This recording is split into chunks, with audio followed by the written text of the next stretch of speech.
Hey, what is up, everybody? I'm coming at you guys today with a card discussion on Card of Demise. This is a Yu-Gi-Oh video this time. Other YouTubers have already talked about this card, and I think you guys already know what it does. But if you don't, I'll explain the gist of it.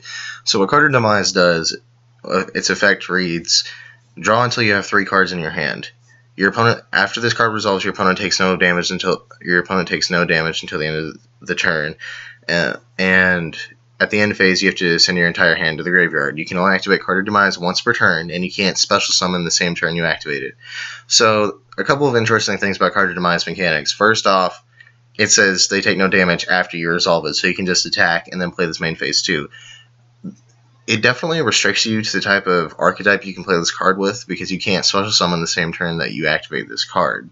So you can't play Card of Demise, you can't spam monsters and then play Card of Demise. It's just not how it works, and I think that is a good way of that Konami printed it to balance it. Also, once per turn, definitely, because something that lets you draw 3 is crazy. Now, like I said, Card of Demise kind of restricts the decks that you can play it in, because you can't special summon the turn that you play it. And it's been played most notably in Klee and in Yosenju,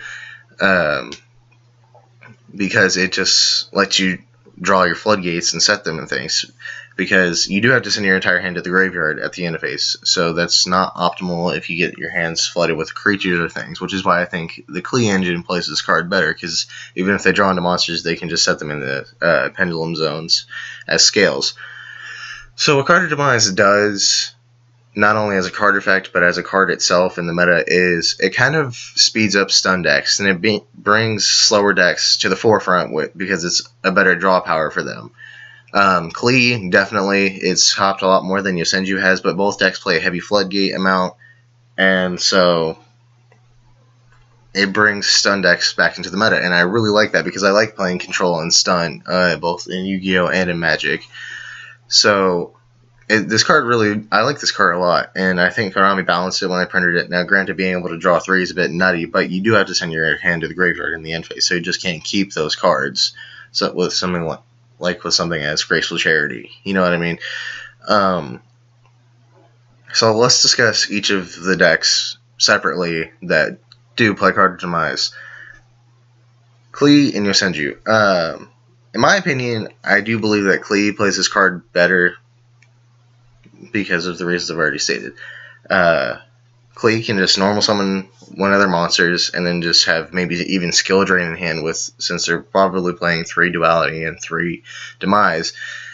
And then after they normal summon that 1800 monster, they can just flip skill drain, and it immediately becomes like 2800. That's pretty crazy. With Yosenju, they still play it pretty efficiently, but drawing into Yosenju monsters kind of sucks after your Card of Demise, because you do lose out on monsters. However, an interesting thing with Yosenju is, when you activate Demise, you can choose for Demise's end phase effect to go through first, and then bounce all your Yosenju back. So you do get to keep your monsters that you had on the field before activating Demise. So that's why both the decks, not to mention it's also a more stun grind-based deck, just like Klee, but a little less floodgate heavy. So yeah, that's why both decks can play this card pretty effectively, I would say. There are other decks that can play this card, but I will do that in the next video, and I will talk about that. I've done some testing with both, and it's worked out fairly well. So, but just to wrap this quick video up, I do believe Card of Demise is a good card. Not everyone thinks that, and some people make jokes about how it's going to get banned already. I really don't think it will. I mean, it's kind of played in scumbaggy decks, and a lot of the time those cards do tend to get hit, but there are such limitations and restrictions on it that you are forced to play a deck around Card of Demise instead of just splashing Card of Demise into a deck. You have to work around a certain archetype. And I do believe that's why it's going to stay around. And I do think Card of Demise is great, because it speeds up slower decks, and that just makes me really happy. So I guess let's just go over the main points. Card of Demise brings back slower decks. It's a good card. Shouldn't get banned. And in the next video, I will be discussing a couple of other decks that should be able to play Card of Demise, but no one's really noticed it yet, at least on a grand scale.